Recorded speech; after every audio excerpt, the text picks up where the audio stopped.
सोललैंड 2 novel के last part के and में हमने देखा था कि ये शिशुई यूहाओ को मारने ही वाली थी, तभी यूहाओ के बॉडी से ब्लैक ऑरा निकलता है और दी टियान आ जाता है और ये शिशुई पर अटैक कर देता है। तो चलिए वीडियो स्टार्ट करते हैं।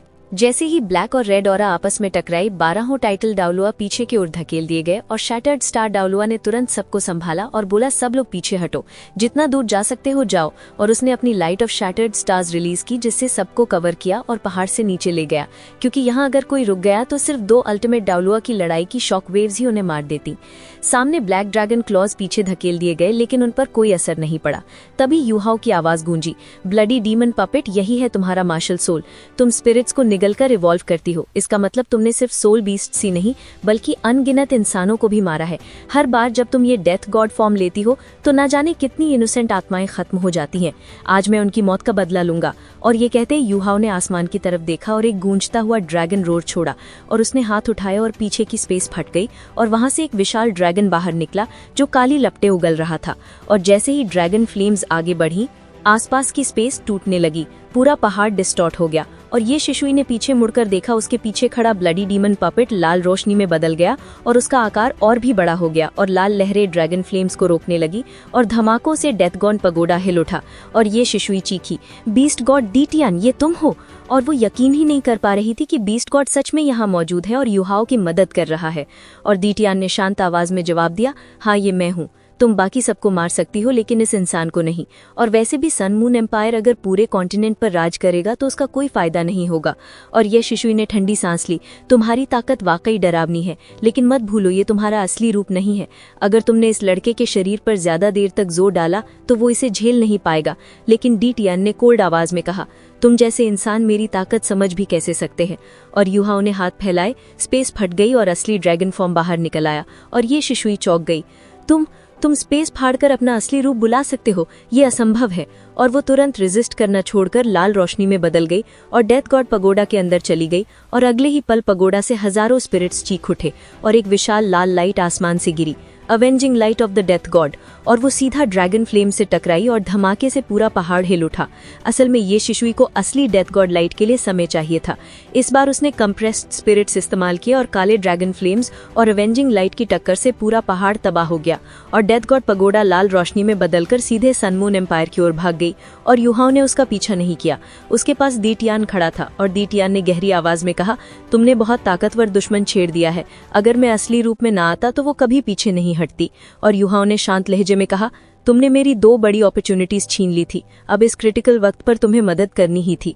और वैसे भी सन मून एम्पायर कॉन्टिनेंट पर जीत लिया तो सोल बीस्ट्स का नामो निशान मिट जाएगा। और दी टियान ने जवाब दिया, लेकिन याद रखो तुम्हें ऐसे ओपोनेंट्स का सामना नहीं करना चाहिए। अगर मैं आज इंटरवीन ना करता तो तुम बच नहीं पाते। और दी टियान ने आगे कहा, तुम्हारा शरीर कोलैप्स होने वाला है। सिर्फ एक चीज तुम्हें बचा रही है, लेक ऑफ लाइफ से जुड़ी हुई वो लाइफ एनर्जी। लेकिन अगर दोबारा उसका सामना किया तो मैं भी तुम्हें नहीं बचा पाऊंगा। इतना कहकर दी टियान काले धुएं में बदलकर गायब हो गया और यूहाओ जमीन पर गिर पड़ा, खून से लथपथ और बेहोश हो गया। और जब स्टारलो एम्पायर के टाइटल डाउलुआ ऊपर पहुंचे तो उन्होंने सिर्फ एक चौंकाने वाला नजारा देखा। मिंगडो माउंटेन रेंज के सबसे ऊंची चोटी अब पहचान में ही नहीं आ रही थी। उसकी हाइट कम से कम 100 मीटर तक गिर चुकी थी। ऊपर एक बड़ा दबाव और उसके अंदर छोटे छोटे क्रेटर्स फैले हुए थे। लड़ाई खत्म हो चुकी थी, लेकिन अब भी हवा में सोल पावर की भयानक लहरें तैर रही थी। तभी ज्यू सांशी की नजर पड़ी यूहाओ पर। यूहाओ बीच में बेहोश पड़ा था। श्रेक एकेडमी के सब लोग तुरंत उसकी ओर दौड़े। असल में फाइट इतनी इंटेंस थी कि किसी को नहीं पता चला कि हुआ क्या। डेथ गॉड पगोडा गायब था। डेथ गॉड डोलुओ भी कहीं नजर नहीं आ रही थी और बस यूहाओ अकेला बचा था। थोड़ी देर पहले लाल रोशनी उठी थी और उसी के बाद सन मून एम्पायर के सोल इंजीनियर्स घबराकर भाग निकले। स्टार लो एम्पायर के 10 से भी ज्यादा टाइटल डोलुओ मौजूद थे। नंबर्स एडवांटेज उनके पास था, लेकिन सन मून एम्पायर के सोल टूल्स की कंबाइंड अटैक उन्हें भी खतरे में डाल सकती थी। इसलिए दुश्मन भाग गया तो किसी ने पीछा नहीं किया। लेकिन यूहाओ की मिस्टीरियस पावर ने डेथ गॉड डोलुओ को रोक दिया। किसी ने फाइट का पूरा प्रोसेस नहीं देखा, लेकिन रिजल्ट साफ था, यूहाओ हारा नहीं था। डेथ गॉड डोलू और पगोडा दोनों गायब हो गए थे और सन मून एम्पायर पीछे हट गया था। यानी मिंगडो माउंटेन रेंज फिर से स्टारलो एम्पायर के कंट्रोल में आ चुका था। लेकिन जब सबकी नजर यूहाओ पर गई तो एक्साइटमेंट की जगह शॉक और डर ने ले ली। यूहाओ खून से लथपथ पड़ा था। उसके शरीर के हर पोर से खून निकल रहा था। उसकी सोल पावर पूरी तरह खत्म हो चुकी थी। उसकी हार्ट बीट इतनी वीक थी कि डिटेक्ट करना भी मुश्किल हो गया था। जिऊ सांशी ने चेक किया और बोला, हालत बहुत खराब है, हार्ट बीट ऑलमोस्ट गायब है, किसी भी वक्त वो मर सकता है। ये गुआई आंसुओं में टूट पड़ी। यूहाओ के पास बैठकर रोते हुए बोली, यूहाओ उठो, प्लीज उठो। जी जुए चैन गुस्से से बोला, कोई और ऑप्शन नहीं है। लेकिन जिऊ सांशी ने सिर हिलाया। उसके सारे पैसेजवेज टूट चुके हैं, हालत इतनी खराब है कि मैं छूने की भी हिम्मत नहीं कर रहा। जिंगजियान काम रही। उसने तुरंत एल्डर्स से पूछा, आप में से कोई हीलिंग में माहिर है क्या? यूहाओ को तुरंत मदद चाहिए। लेकिन इस मिशन में आए सारे टाइटल डोलुओ अटैकर्स थे, कोई हीलर नहीं। उसका ब्लड सर्कुलेशन ऑलमोस्ट रुक चुका था, सिर्फ दिल के पास थोड़ा सर्कुलेशन बचा था। उसकी सोल पावर पूरी तरह गायब थी। शैटर्ड स्टार डोलुओ ने आदेश दिया, उसे फिलहाल मत छुओ। जायंट हैमर, तुम तुरंत मार्शल के पास जाओ और हीलिंग टाइप सोल मास्टर बुलाओ, मैं गार्ड करता हूँ। यूहाओ ने जो सैक्रिफाइस किया था वो इतना बड़ा था कि सारे टाइटल डोलुओज भी उसके रिस्पेक्ट में खड़े थे।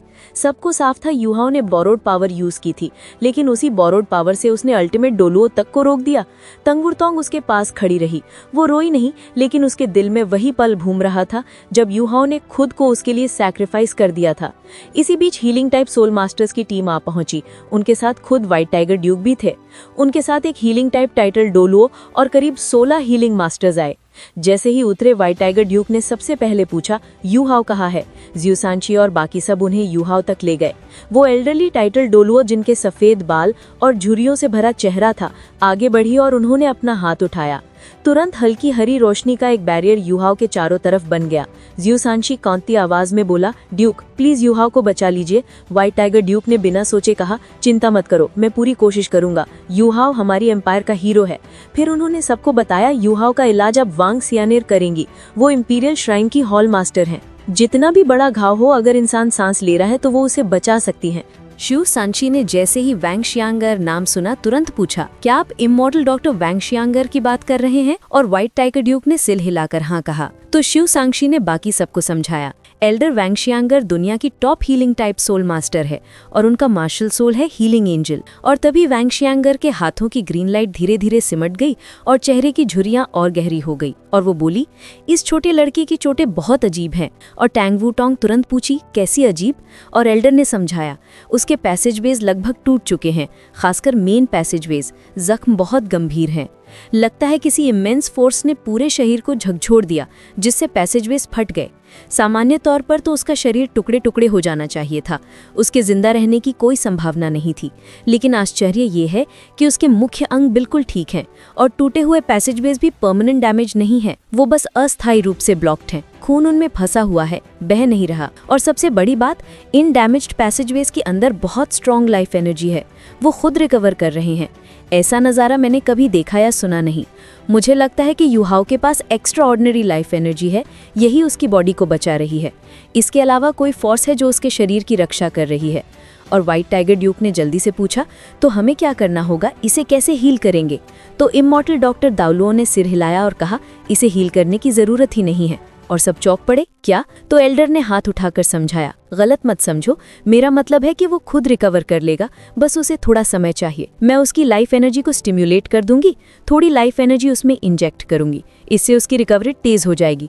लेकिन ओवर हील करने की जरूरत नहीं, उसकी सेल्फ हीलिंग बहुत स्ट्रांग है, इसलिए बेस्ट यही है कि हम उसे खुद हील करने दें। और व्हाइट टाइगर ड्यूक ने सम्मान से कहा, एल्डर मैं आप पर भरोसा करता हूँ। और अचानक वैंग शियांगर की आंखों में जेड ग्रीन चमक आई और उसकी पीठ से पंख निकलने लगे। कुल 5 जोड़ी जेड ग्रीन विंग्स खुल गए। ये विंग्स बीजी के पंखों जैसे थे, बस थोड़े छोटे लेकिन संख्या में ज्यादा।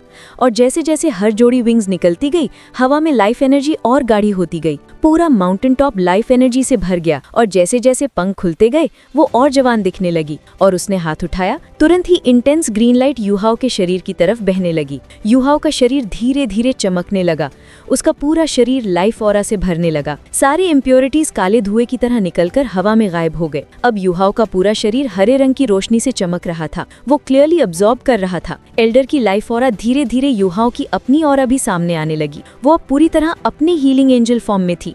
वो लगातार लाइफ एनर्जी उसकी बॉडी में भेज रही थी, उसके पोटेंशियल को स्टिम्युलेट कर रही थी।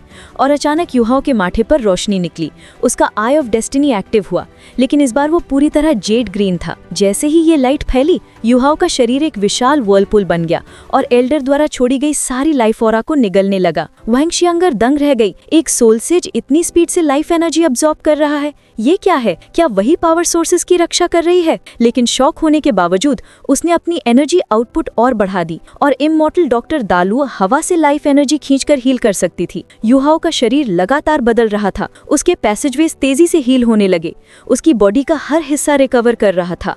ज्यादातर एनर्जी उसकी अपनी बॉडी से निकल रही थी। बाहरी एनर्जी अब्सॉर्ब करने के बाद वो जैसे फिल्टर होकर और भी प्योर बन जाती थी। ऊपर से देखा जाए तो पूरा माउंटेन एक हरे वर्लपूल में बदल गया था। चारों ओर की सारी लाइफ एनर्जी युहाओ के शरीर में खींच रही थी। युहाओ की बॉडी से जेड ग्रीन लाइट और तेज होती गई। पहले ये सिर्फ उसके आई ऑफ डेस्टिनी तक सीमित थी, लेकिन धीरे धीरे पूरे शरीर में फैल गई। उसकी ब्रीदिंग अब नॉर्मल और स्टेबल हो चुकी थी। एल्डर वैंगशियांगर चुपचाप सिर हिलाई। उसने ऐसे केसेस कभी नहीं देखे थे। ये उसके लिए भी एक नया अनुभव था। और फिर अचानक युहाओ ने एक इंटेंस जेड ग्रीन बीम छोड़ी। वो वर्लपूल से मिलकर उसे रोकने लगी और फिर उसका फ्लो उल्टा हो गया। अब इमेंस लाइफ एनर्जी एल्डर दाउलो के शरीर में बहने लगी। वो पहले स्टन्ड हुई, लेकिन तुरंत समझ गई ये एनर्जी बेहद प्योर थी, उसकी अपनी सोल पावर से भी ज्यादा साफ। जैसे ही ये एनर्जी इमॉर्टल डॉक्टर डूलो एल्डर वैंगसियानर के शरीर में गए, उसने तुरंत उसे कंट्रोल किया और अपने सोल पावर के कोर में सील कर दिया। साथ ही उसने अपने सोल पावर को इस प्योर लाइफ एनर्जी की खासियतों से समझना शुरू किया। अब एल्डर वैंगसियानर खुद बहुत हैरान थी। युहाओ ने जो प्योर लाइफ एनर्जी उसे दी, उससे उसे एक नई उम्मीद मिल गई ब्रेक थ्रू करने का। थोड़ा शॉक्ड होने के बाद वैंगसियानर की नजर तुरंत युहाओ पर गई। उसने ध्यान से युहाओ को ऑब्जर्व किया और राहत की सांस ली। असल में उसकी बॉडी में लाइफ एनर्जी का स्टोरेज लिमिट क्रॉस हो चुका था और इसी वजह से एनर्जी का फ्लो उल्टा हो गया था। वो चुपचाप सोचने लगी, अगर ये प्योर लाइफ एनर्जी मुझे मिलती तो शायद मैं भी अल्टीमेट डूलो बन सकती। लेकिन ये एनर्जी सिर्फ युहाओ की बॉडी को स्ट्रेंथन करने के लिए थी। एल्डर ने हवा में बची लाइफ एनर्जी भी अब्सॉर्ब कर ली और इस छोटी सी प्रोसेस में ही उसे लगा कि उसका पुराना बॉटलनेक अब टूट सकता है। रैंक 95 से रैंक 96 पहुंच सकती हैं। युहाओ की डैमेज्ड पैसेजवेज लाइफ एनर्जी से भर चुकी थीं। इससे उसका ब्लड सर्कुलेशन फिर से शुरू हो गया। सू सेंशी ने धीरे से पूछा, Elder how is it? Elder ने कहा, अब सब ठीक है, लेकिन उसे कुछ समय चाहिए रिकवर होने के लिए। पहले इसे कैंप वापस ले चलो। जैसे ही उसने ये कहा, उसने हाथ हिलाया और हरी रोशनी की लहरें युहाओ को हवा में उठा ले गए। फिर वैंगसियानर ने व्हाइट टाइगर ड्यूक से कहा, ड्यूक, मैं इसे कैंप वापस ले जाती हूँ। उसकी हालत थोड़ी खास है, लेकिन ओवरऑल वो सेफ है। व्हाइट टाइगर ड्यूक ने सम्मान से जवाब दिया, ठीक है एल्डर। श्रेक एकेडमी के लोग भी अब ज्यादा नहीं रुके। वो एल्डर के साथ नॉर्थ वेस्टर्न फील्ड आर्मी के बेस की ओर लौटने लगे। कुछ देर बाद सब कैंप लौट आए। एल्डर ने युहाओ को उसके टेंट में लिटाया, फिर एक बार उसकी जांच की और कहा, इसे डिस्टर्ब मत करना, ये जल्दी ही रिकवर हो जाएगा। इसके बाद एल्डर अपने असली बुजुर्ग रूप में लौट आई और जल्दी से अपने कल्टीवेशन पर काम करने के लिए चली गई। श्रेक एकेडमी के सभी लोग युहाओ के पास इकट्ठे हो गए। मिंगदू माउंटेन रेंज अब उनके कंट्रोल में था। उनका मिशन पूरा हो चुका था। कुछ देर बाद सू सेंशी बोला, सब लोग पूरी रात थक चुके हैं, अब बारी बारी से युहाओ की देखभाल करेंगे। लड़कियां ज्यादा केयरफुल होती हैं, इसलिए गई, तुम पहली बारी में रहना, फिर सुबह के बाद क्यू ले लेगी। बाकी रोस्टर बाद में डिसाइड करेंगे। गई यहीं रहो, बाकी सब जाकर आराम करो। क्योंकि युहाओ बेहोश है, इसलिए लीडर की जिम्मेदारी सू सेंशी ने ले ली। ये गुई को भी सू सेंशी का फैसला ठीक लगा, लेकिन तैंग वुटोंग की आंखों में अजीब सा भाव था। उसने पहले ये गुई को देखा, फिर युहाओ को, और चुपचाप टेंट से बाहर निकल गई। पीछे से सू सेंशी मुस्कुराया। वो समझ रहा था कि कभी कभी चीजों को जबरदस्ती पुश करने से अच्छा होता है। वो अभी श्योर नहीं था कि तैंग वुटोंग ही वैंग डोंगर है या नहीं, लेकिन दोनों की शक्ल काफी मिलती थी। अगर सच में डैंग डोंगर को कुछ हुआ है तो शायद तैंग वुटोंग ही युहाओ की नई साथी बन सकती थी, इसलिए वो जानबूझकर दोनों को करीब लाने की कोशिश कर रहा था। सब लोग टेंट से बाहर निकल गए। अब सिर्फ ये गुई रह गई थी। उसने युहाओ की तरफ देखा और धीरे से कहा, युहाओ जल्दी ठीक हो जाओ। मुझे पता है तुम मुझे कभी पसंद नहीं करोगे, फिर भी तुम्हारी देखभाल करने का मौका मिला तो मैं खुश हूँ। क्या तुम्हें नहीं लगता कि मैं बहुत मूर्ख हूँ? ये कहते हुए वो हंसी और पास रखे बेसन से तौलिया लेकर युहाओ के चेहरे से खून के धब्बे साफ करने लगी। गुई ने हाथ बढ़ाकर उसका चेहरा छूना चाहा, लेकिन उसका हाथ हवा में ही रुक गया। उसने उसे टच नहीं किया, फिर चुपचाप उसके पास बैठ गई। बाहर टेंट की खिड़की से एक जोड़ी खूबसूरत आंखें ये सब देख रही थी। वो तैंग वुटोंग की। उसने भी राहत की सांस ली, क्योंकि टेंट से निकलने के बाद उसका मन बेचैन था। उसे लगा कहीं गुई और युहाओ के बीच कुछ न हो जाए, इसलिए वो चुपचाप वापस आकर बाहर से झांकने लगी। जब उसने देखा कि गुई बस खून पहुंच रही है तो उसका दिल थोड़ा शांत हुआ। लेकिन जब गुई ने हाथ बढ़ाकर युहाओ का चेहरा छूने की कोशिश की तो वुटोंग का मन किया कि अंदर भाग जाए, और जब उसने देखा कि गुई ने आखिरकार उसे टच नहीं किया, तब जाकर उसने चैन की सांस ली। रात के अंधेरे में वो अकेली आसमान की ओर देख रही थी। वो खुद से सवाल कर रही थी, आखिर मैं युहाओ के बारे में इतना क्यों सोच रही हूँ?